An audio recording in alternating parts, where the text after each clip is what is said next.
Yego mbahaye ikaze mwe mwese mukomeje kubana natwe aho muherereye hose mu bihugu bigiye bitandukanye. Tubifuriza kugubwa neza no kuguma mu rukundo ruva mu Mana, kuko urukundo ni rwo rwa mbere. Nayo mpamvu muzajya munyumva ko mugomba gukundana. Nzajya nangira ikiganiro mbabwira mugomba gukundana, kuko ni mukundana muzamukurikije ya mategeko Imana yagiye ivuga. Hanyuma dusuhuje inshuti zacu zakadasohoka, abumva ururimi rw'ikinyarwanda ndetse n'abantu baherereye mu ntara ya gatanu y'isi, ndibwo ndavuga mu ba diaspora n'abadiaspora abadiaspora. Rero mbahaye ikaze kuri Tumuvumbure TV ndetse no kuri Paula TV official. Kibazo rero Paula, hanze ngiye kuzajya rwose guca amande. Nakoze iki rero? Nakoze iki? Akana keza nganye. Wararwaye? Wanambwira ati narwaye mo bebe. Unzanire n'utubuto sho. Ariko mana narabyihereranye. Ningo meze neza ariko. Meze neza ndashima Imana. Ariko nawe wararwaye. Nako wari urwaye. Cyane nararwaye. Ariko narwaye ubukene. Iriya ndwara niyo ya mbere. Nanjye mfite ubukene koko. Mfite $1 rimwe. Mfite $1 rimwe. Nibyo nsigaranye. Ariko uri n'umukire, umuntu ufite $1 rimwe. Nukuri $1 rimwe. Hoya. Sha warimpaye. Nzayariguha nimbona ndi. Cyane nzakwihera amayero. Bitwaye ikise. Abakunzi base byibura harimo bagusuye. Bari kuri Paula TV. Narabyihereranye. Warabyihereranye, nicyo kibazo cyawe. Numvaga bidakaze. Wari umeze neza. Ndashima Imana pe. Yego sera. Hanyuma wari asubundi hari ikintu uramutse umbajije ngo umeze neza nkavuga ngo hoya wamfashije. Nakugurira mu mbimba. Ndetse ndikorode. Korode sara yagira kuri nuza. Kari unywa se? Oya nta kunywaze bundi ni bibi. Nese ni byiza. Biterwa n'uwanyweye. Nose ugiye ukagura fanta ukanywa urumva atari sawa. Biterwa n'uwanyweye cyane icyo wanyweye. None se icyaha cyo kunywa ni cyanditse? Kunywa bitewe n'icyo wanyweye, aho wanywereye n'uwanyweye. None se bibira nivuga ngo kubw'inda yakunaniye y'unywa gake. Noneho Korode inda yaramunaniye. Njye niwe natanzeho urugero. Kunoze kuki ariko kuki Korode wagira ngo mufite icyo mupfa. Oya turanakundana. Muranakundana. Murakundana mbese. Dufite ukuntu. Muziranyemo. Ese Imana ariko. Hanyuma tugiye kwita twinjira no mu kiganiro. Twakigezemo. Yatambutse twabonye Pastor Korode na Pastor Mutesi na Kamarade ndetse na Jihad. Ukivuga kuri Jihad utaranakomeza. Jihad yambabariye akareka gukorera online tukibera. Tukagira uko tubigenza ukuntu umukunda. Njye nareke turatuntu twikorera kamariyaje biriya bivemo. Muntu yikundeba mbwirira Jihad ngo reka gukorera online, hari umukobwa ugukunda mwishingira urugo mwubake. Ese mwe abiyikoreye online bitwaye. Oya. Nese online nabivemo nge twubaka urugo ruzima muhindure Jihad. Ave muri ba Semuhungu. Semuhungu asigaye afite na sheri mushyashya. Witwa ndese? Yitwa Idi. Ekada? Gahungu keza we. Gafite agashinya k'umukara. Niba ari cyo Semuhungu yagakundiye, ayitwaza ngo karamwogosha rero. Karamwogosha. Yitwa Black Idi. Black Idi. Ahubwo ndaza no kumubwira ambwira ukuntu urukundo rwe rumeze. Ako ubundi wamuhamagara. Akasusa ari mu kazi. Nagashuti kanje. Rekada. Akundana na Semuhungu, urukundo rurashyushye. N'abantu mutari mubizi mujyane mushaka umuhungu witwa Black Idi kuri Instagram. Niwe sheri wa Semuhungu mushyashya. Ari kwitwaza ngo aramwogosha. Amwogosha heza. Kabeza. Amwogosha hasi. Ariko amwogosha dread. Nakubwo ndawamenye. Numva ngo ni n'abakobwa bajya kwiyogoshesha ngo muri saba. Ase tutabeshye mwagiye mu mamagara ngiye ko ngira nibanga nkabibakora mukanyishyura urifatuga akantu kankana gutyo kakajyana muri salon ngo bakogoshe. uzi ko noneho bari abakobwa babogosha baba bafite umunwa agenda bivuga muri karitsiye buriya cyane uzi urakizi nta kintu kibitseho mwarayobye hanyuma reka twikomereze kuri gasopo ariko mu bintu wari wavuze ati bagarukiraho oya ahubwo biriya byarambaje njye ntabwo nashaka gasopo kuri Claude iyo bamubwira gasopo basi yagezemo ahubwo se kuki mumwifuriza kuba yafuwe Claude ntabwo akwiye gasopo ndetse Claude yahereye ryari none se yamuvuze atamuvuze oya yamuvuze atamuvuze Mutasi se ajya avuga Claude none se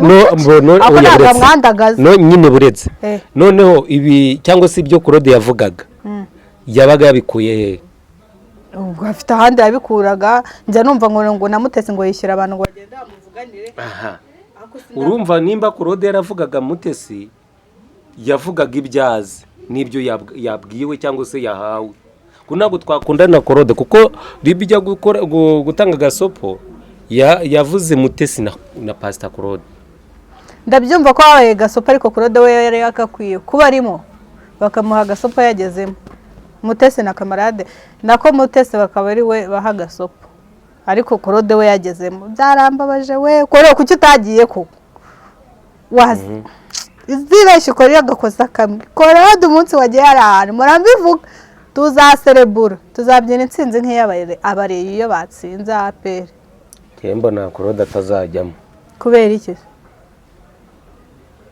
arutafata ku mavuta ari warabyimbije agahanga ngo sinakitaba ari busa ari he ubusa ari aramusura kandi n'umunyamakuru mugenzi wawe ese ariko ubundi fata ku mavuta buri yasaba imbabazi iriya 30 nayirye imyaka 30 iriya minsi 30 uziko fata ku mavuta yicisha bugufi iriya minsi 30 batari kuyimuha ese ubundi ariko simure uzi buri umuntu watinyutse gusaba imbabazi akavuga mbabarire no kuri uwo muntu abari intwari ngenza abantu benshi badashobora gusaba imbabazi kandi umuntu udasaba imbabazi abari ikigwari ndetse tukiraho ngaho kuki uyu munsi wa none usanga mu bakozi b'Imana mu bapasiteri mu bahanuzi ariko habamo ikibazo cyangwa se batakarizwa icyizere ubundi ntabwo byagakwiye ko umuntu uvugira Imana intumwa y'Imana uwo twita umukozi w'Imana nubwo nge nabyemera se cyangwa umwana w'Imana yagakwiye guhabwa gasopo izo za gasopo twakakwiye kuzumva mu bantu bari showbiz baje hadi nkuko bazibaha bega ikinyarwanda bafata ku mavuta n'abandi ariko nitwumve ngo pasiteri ngahawe gasopo hako ibyo binumva bidataye ishoza umugani wa biteye ishozi pe pasiteri tuguhaye gasopo ubundi pasiteri yagakwiye kuba urugero rwiza ahubwo wenda murangira ajya kuvuga akavuga ati mwaba YouTube bamwe mwagiye murebera ku byo Pastor Claude akora akaba ari we watangaho urugero none ni wari guha gasopo ntago bikwiye pe abakozi b'Imana mwikubita gashya kumva izina pasiteri iri guhabwa gasopo pasiteri se ni udahura n'ikibazo ariko niwe ntangarugero erega pasiteri abameze nk'icyapa abagomba kuyobora abantu bakaba ari we bagenderaho none niba bamuha gasopo se ari pasiteri ubwo abakristo be bimeze gute bari sawa abakristo se ari aho bahuriye na pasiteri kandi bakora ibyo pasiteri yabigishije bemerwa kuyoborwa urumva rero kugira ngo abe pasiteri ahabwe gasopo yarutwa akibera sare ngo dore kanamushyigikiye bakajya bajya gufatanya gukora imiti ko yigeze kuvuga ko bamuye iki natajya muri nuza zacuruza akabari n'inoza n'amarogi katabicuruza aragaruka aravuga ururimi rwaranyereye rero siniyumvisha nimba ururimi se abariye omo runyerezwa ni none se omo barayirya omo nyine iyo wayiriye nibwo unyerera Mose ntabwo bayirya ntabyo nzi barayirya bayirya gute se nese runyerera rute nyine kiza abandi se zitanyerera wowe ntabwo runyerera se njye ntabwo ruranyerera hanyerera iki se kereka niba ruzanye hanyerera ikirenge iyo ndi gukoropa ariko rwose pasiteri Mutesi Pastor Claude nta n'umwe ndi ku ruhande rumwe ariko ntabwo byagakwiye ko izina pasiteri rihabwa gasopo mwagakwiye kuba intangarugero mwakicaye mugatuza ariko pasiteri ryamaze guta agaciro nyine basebya abandi, bari kwangiza umurimo w'Imana, bari kwica ubutumwa. hari n'uwo nabonye ejo bundi w'umugore wisaniye. Kwa si wowe wavuze se ngo akanyama ngo nawe gakizwaho? Si wowe wabivuze se? Ariko rero umugabo arashoboye. pasiteri w'umudamu agera kwigira ayigira kwa nde? Ako se tuvugisha ukuri, insipurimo zikurayo 1 2 3 100 200 300 400. Ego, kandi biravuga yuko hari n'uwazaga nk'inshuro 20-30. bariya bakoreshwa rega n'amagini cyangwa se barindi. Ahubwo se amenye uwabikoze neza arinde muri abo ntabwo magana. nabimenya, ntabwo twabimenya, ahubwo twebwe turareba ngo ese kuki ikintu cyitwa ubusambanyi bwateye. Usanga ubusambanyi buri mu noneho ngeye twari no ku bagabo gusa, none n'abagore kabaye, kuko niba umugabo yarabikoranye na magana ne. Nyine ubushize tukora ikiganiro narakubwiye ngo n'uwibwiraga kagaze yirinda atagira gute atagwa. Nimba uyu munsi wa none nimba umugabo ajya hari akajya hari akavuga ati ngiye naryamanye n'abagore 400 kandi shaka kumva ari ishema, akumva ari ishema, more proud. none haje n'umudamu nawe waryamanye n'abagabo bangahe 200 cyakora umugore udo akanishyura. Uyu munsi wa none nimba umwana w'umukobwa ajya hariya akajya kunywa agafatwa yageze gute yasinze ari umwana w'umukobwa, urumva niyubaka urwo rugo cyangwa ugasanga akuyemo inda zingahe zigera muri 12. sha ibyo byo bireka, izo baraturumbuza, nta mukobwa umeze kuriya wabyara, haraturumbuza mwana. Nese umuntu yaba yabonye 10 na bingahe ya whisky akabura 8 yo kukarimuvinga agakiza iyo nda nyine uri kuvuga. Inda barayimuvinga ase tuvugisha ukuri tuziranye. Mbwira abasirezi babyara ni bangahe? Ntabo nzi, none se umbwiye abarokore nabamenye. Abasirezi cyuyange aka nta musire ubyara kereka yamushatse bateye inda wabyara nabyara. Ngiye se natekereza ikintu cyo gukuramo umwana. Ese ubwo ari wowe wenyine ufite? Ubuse nta mugore uzubyara umwana umwe ngo bamwita ingumba. Ubundi umugore utabyara niba ari uruhenebere, niba ari uruhonobere, aho ku mugore ubyara umwana umwe yitwa ingomba. Usanze ariyo nanga yonyine se ufite. Ese ubundi tuvuge ko ubona mu nda zose Imana iba yararemye iyawe kuki ariyo yemera ko uwo mwana azamo? Hari impamvu. Ngiye namubyara niyo naba mfite imyaka 10 sibye ko nayirengeje, niyo yaza none namubyara. Ese kuki ubusambanyi bwakajije umurenge? Ngiye sinzi ikintu kibamo hariya kabisa gituma kiba mu busambanyi. Mbanza harimo ibanga tutazi, ku buryo umuntu ageza ku bagore 400, umugore akageza ku bagabo 200. Ubona bituruka kuki? Umwana w'umukobwa cyangwa se wowe iyo uhuye n'icyo kintu? Ndewe uza ahantu mbona bituruka ni amafaranga, irari ry'amafaranga kimwe se, cyangwa akaba ashaka ibiyobyabwenge. Ako sinumva ukuntu gusa mvuze muri general mu rubyiruko impamvu abana benshi gusanga ari byo bintu barimo ni irari ry'amafaranga. Kumva mugenzi wanjye afite ikingiye ntabwo ngifite, reka bikorane n'uriya muntu ame ayo mafaranga. Noneho hari n'abatakemera ngo veni ni amajana kuzamura, ubundi burije n'ibiciro. Avuga ati 16 yasohotse ngewe mu ndangira igisaza amapasi, kandi bahana n'udupasi. Ngewe 16 yasohotse Pro Max ndangira igisaza ngende tubikore kirare kiyingure, kandi biriya bisaza biba bifite ibirwara.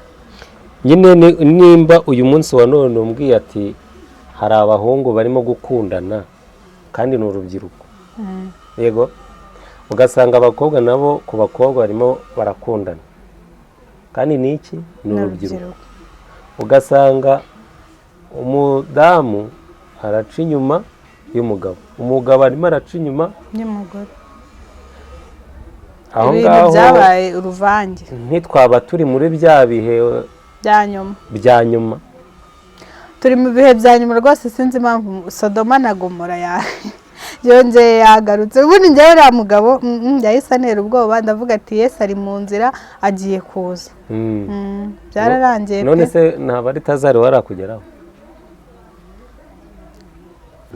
Ntabwo byabura. Baritazari ntiyabura kukugeraho. Ni Kigali Sarari. Ari Baritazari w'i Kigali. Niba ubushize dukorana ikiganiro hari inzobe, none wabaye inzobe. Mu bigaragara nuko ako se mana ya ubu nzajya nirira bureba na mayonezi nibera inzobe nabwo ngo ni Baritazari niba ari ase ubundi Baritazari ntabwo reba muri Bibiliya. Simbizi.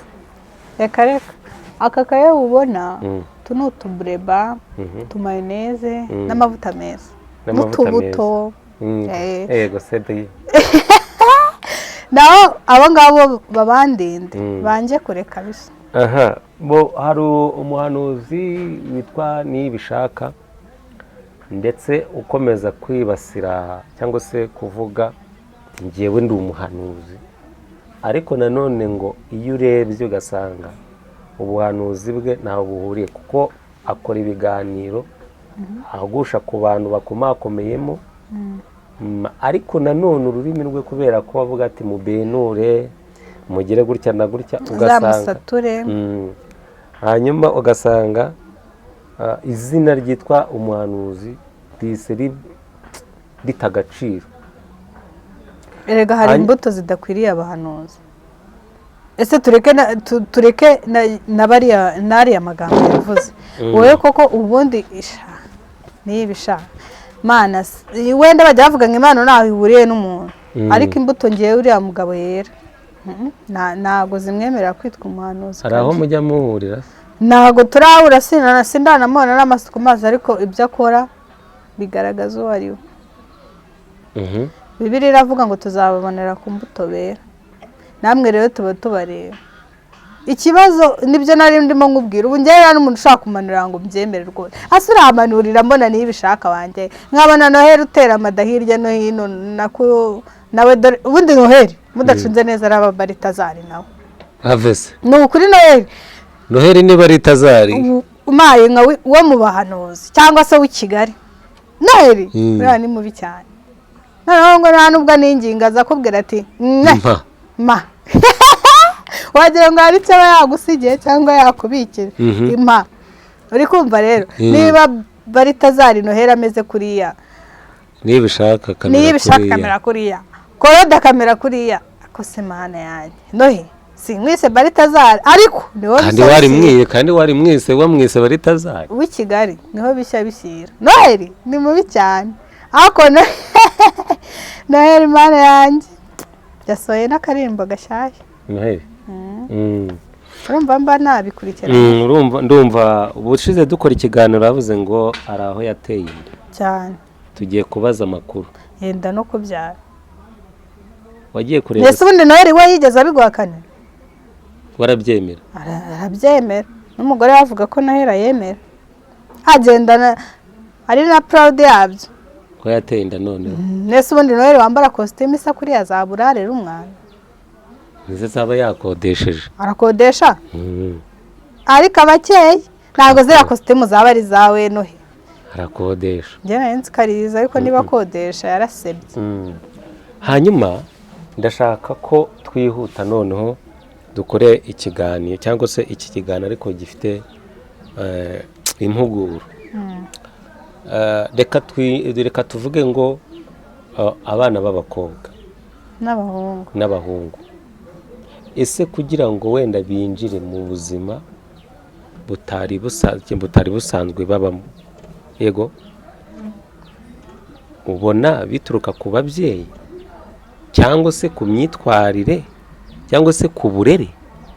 Ngiye kote zose ndazijyaho damu. Twagiye rero ngo hayi pass. Reka mwihere ku babyeyi. Ababyeyi ariko mbona ari isi bitera ngewe. Umubyeyi w'iki gihe arabyuka saa 12 yigera mu kazi, abyuka yitegura akora ibiki, nabasha guha umwana ngo baganire yumve icyo atekereza. Abakozi nibo bamarana n'umwana igihe kinini, nukuza umwana yariye yanyweye amata akikomereza, akajya no mu cyumba akareba ko yasinziriye, biba bibaye. Rero umubyeyi umeze gutyo utabasha kuganiriza umwana, rega abana bisaba ngo uhozeho, sibyo, uhozeho umwereke iki kintu kigira ingaruka izi n'izi, nyine uhozeho buri kanya uhozeho. Ariko kubera isi ya none turimo, arabyuka yigira gushaka umugati, kandi nanone nabireka umwana nazicwa n'inzara. Ikindi ku bijyanye no kunywa ibiyobyabwenge n'ubushize narabivuze n'ibiki, umubyeyi arataha agahita ahitira ku kawisiki, umwana nawe azakinira kunywaho, sibyo. Uri gusanga umubyeyi niwe umuntu wambaye ubusa, uri kumva.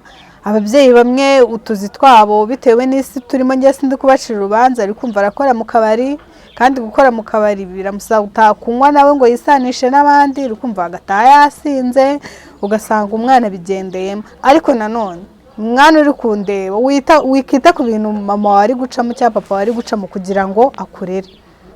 Buri kimwe cyose ari gukora ni ukubera wowe. Sindi kureba ngo akazi akora cyangwa iki, ariko ari kugushakira amaramuko, sibyo. Akazi kose ari gukora, ibyo ari gucamo byose ni ukubera wowe. Yaba atagufite nawe aba yiturije ameze neza. Akazi kose ari gukora ni ukubera wowe. Wishaka kubaho nk'uko mama wawe ameze, sibyo, cyangwa nk'uko papa wawe ameze, ahubwo wowe reba ejo hazaza hawe uvuga ati niba mama akora mu kabari, sinifuza ko nanjye ariko bizamera. Kandi wikumva ko intsinzi ari ikintu kizahita kiza ku kanya. Ni ibintu bajye bumva n'ubuhamya. Nk'ubu njyewe muntu ndi gukurikira muri ino minsi ni Kiramani. Kiramani akubwira ukuntu yajyaga ngo mu kiyede agakora ibiki, agura imashini ivaho, atangira gukina amakomedi. Si wabonye n'inzu yabanagamo n'umugore we. Ntago intsinzi iza ako kanya. Intsinzi ni ikintu ushaka ukihiringa, ugahamagara kanaka mfasha akaguca amazi, ukajya ku wundi mfasha akaguca amazi. Nyine nibumve ko uyu munsi uri kwifuza iyo iPhone 16. Ubu ngiye navutse hariho nka kangahe, none tugeze kuri 16. Ejo hazaza 20, haze 21. Uko ikintu gikeneye ntago ariko wakibona. Byituma ujya mu bintu bibi, ujye gushakira inzira aho zitari kugira ngo ubone cya kintu wifuza. Ejo uzashaka ikindi. Niko ubuzima bugiye bumera. Ejo umuntu yubaka inzu, agashaka etaje, agashaka igeretse gatatu. Nyine ubuzima bwacu dora twifuza. Rero ukumva ko ikintu cyose wifuje ukibona. Nese ubundi utakibonye wabiki. Umuntu wariye ifiriti nawe wariye ibijumba, mwese n'ubundi mumeze kimwe.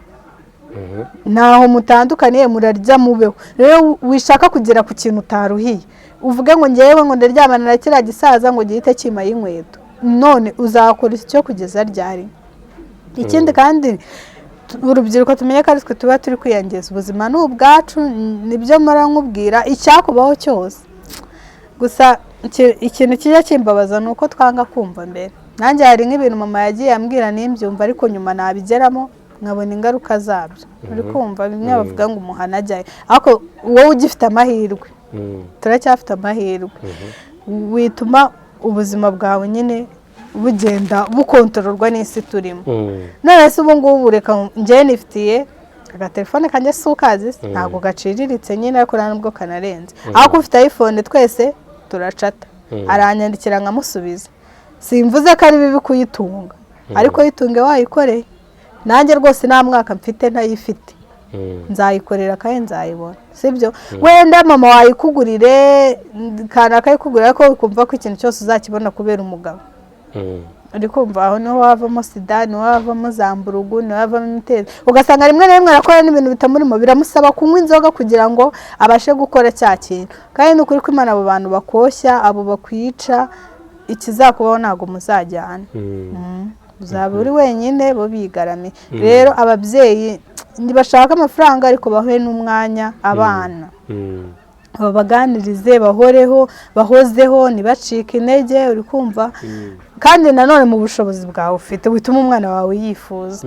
Kuki wumva utagura umwana wawe telefone ukarindira akazajya kuyaka umugabo? Ese ubundi buriya iyo umubyeyi abonye umwana yaguze ikintu gishyashya, namubaze ngo cyavuye he, ubundi biriya byo byitwa iki? Nyine ni kwa kundi mvuga ngo ntaba mwitayo. Hari n'umubyeyi umwana ushaka kwirwana n'umubyeyi, umubyeyi akavuga ati wa umwana, wikumva ko umwana wawe ari perfect. Hari umubyeyi ushaka kubaza akavuga ati ngewe umwana wanjye aritonda. Uwo mwana ukeka ko yitonda, buriya akweretse amabara ye, nibwo wabimenya. Abana turiyorobeka ukagera kuri mama ukamwereka kuri intama. Uriyorobeka nawe aho byangombwa nkiyorobeka. akabona ko akana keza. None se akana keza? Njyewe oya ntago ndi mwiza ariko ndagerageza. Uragerageza. Ubwo ushatse kwa ngo baritazaraje wamwemera. Afite iki se cyatuma mwemera? Umuntu wagize abagore 400 naba ndi deseri se. Naba mbaye wa 401 nkaba ndi deseri. Yabaje kumfatiraho furi nyine ari kunduhukira. Reka njyewe Imana izamugabo mwiza mu izina rya Yesu kandi. Naho rwose ababyeyi babigiramo uruhare ariko n'abana babigiramo uruhare. Nta nubwo turi butinde turanisha turajya uziko nawe ubwoba ngo rero ubwo turi butinde hari gahunda ufite turagiye ari umuntu bugutemo bigiye kuntama cyangwa ugiye kureba wa mugore nawe ubuhamagara. Oya ugiye kuntama ube uwamagana tugiye kuva hano. Abakunzi ba Paula idolari rimwe se rirakumariye. Uretse abakunzi ba Paula Paula agiye kuntama. Iki agiye kuntama cyeka niba ari ikiraho kandi kirase mu madolari birakora. Ako se niba nkubwira ko nagitunga amanyarwanda njyewe ubu ngubu ndi kwiyaturira amadolari cyangwa ndi kwereka ntago uri kubyemera kandi wambwiye ngo uramfata neza uyu munsi. Ntago biracamo neza. Nzagutama kuri Noheli. Tuzajya heza mu rugo. Nzaba mfite akarori. Ubwo nzaza nyuma y'ikirori. Ariko mana yanjye narumiwe simari. Ngewe nyuma y'ikirori amatwi yanjye arafunze. Kandi kubera kuri Noheli ntabwo nzaba mpari ndi mu Rwanda nanjye. Uzaba uri? Nzaba nagiye kwirebera. Ufite nawe iki diaspora se? Nzaba nagiye kwirebera umutoto. Uzasanga harya barita zarabaye. Ubwo nzaba nagiye kureba baritazari akwigisha akazi. Oya wowe ufite igara rito ntago wabibasha. Bisaba kuka. Ariko urubyiruko narwo nukugera gutya. Twose nukugikora ko mana mu birenge simari. Ukuri sindi kumva. Do nabanye. Ariko uberwa no kuba wigeze kuba waririmbaho. Njye ndirimba oya nzi kubyina. Zina mbyino zanuza ariko ariko nabaye no muri korali ndanayihagararira kwa Antoine Rutayisire korali yitwa Inama za Yesu. Bado muri worship yitwa Altar of Praise. None dore wabaye ntuzi. Nabaye ikisi umukobwa nyine mwiza ushima Imana. Ndacyanasenga n'ubu bashyizemo igisirimbe nakwiyereka ariko nyine ku bintu bijyanye no kuririmba. Tugana ku musozo n'iki wabwira abantu? Ikintu nabwira abantu rero turi mu minsi ya nyuma sinzi ko mutabibona. Mwiyeze ariko hari akantu najya nemera nayo ngiye kukavuga. Kari akantu ngo kubaho nk'uzapfa ejo urakemera. Ugomba gukora nk'uzapfa ejo nyine. Nitwari iyi si no kwiyoroshya. Kubaho nk'uzapfa ejo nyine. Ugomba kwiyoroshya. Ubundi si ryo jambo risobanuye. Ibaza ari kubaho nk'uzapfa ejo. Uba amafaranga yose ufite wakabaye kuba wayariye. Ibibi byose ukora ukaba wabikoze ibyiza byose ukaba wabikoze kuko nyine ubomva uzapfa ejo. Ngera rya jambo bazashaka umuntu wese wana ntago njyemera. Gusa igihari cyo twitwararike ku rubyiruko mwumve ko intsinzi iraharanirwa ntago ari ibintu wicara ngo bikwizanire. Mubonirwa mbasaba gukora subscribe mukanga akaje munini ngafata muzatangira muvuga ngo turaziranye. Rero intsinzi iraharanirwa kandi ntago izagusanga nyine ikwizanire uzayishakisha kandi wishaka gushakira ahantu ho bitari wumve inzoga ubusambanyi kandi byo bizaguhesha amahoro. Tubi fightingire. Hanyuma reka nkubwire ngo nyamuneka nyarukira kuri Tumuvumbure TV kandi subscribe ndetse no kuri Paula TV official kandi sub. Mfite n'imipira ya Paula TV official. Ubutaha niyo uzakoresha wambaye. Urakoze cyane. 10 gusa ushaka kugura. 10 umeze ute? Ni umweru mfite amabara ya menshi. Urakoze cyane. Murakoze. Urakoze. Semu murakoze. Urakoze.